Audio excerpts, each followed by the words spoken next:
तुम क्या कर रही हो? कहाँ घुसी हो? कहाँ घुसी हो तुम? सोफा के नीचे क्यों घुसी हो? क्या हो गया? नहीं क्या चाहिए बताओ? सोफा के नीचे घुस पाओगे तुम? अच्छा, ये देखो इसलिए घुसी थी, उसका टॉय घुस गया था अंदर। थोड़ा सब्र से खेलो भैरवी। ये देखो भैरवी का खेल, देख रहे हो पूरे घर में सिर्फ भैरवी के टॉयज हैं, सिर्फ भैरवी के टॉयज हैं।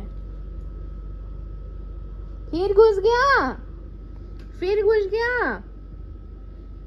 क्या ढूंढ रही हो तुम? क्या ढूंढ रही हो तुम? ये ढूंढ रही हो ये ढूंढ रही है। अपने व्यूअर्स को हाय तो बोल दो भैरवी, हाय तो बोल दो।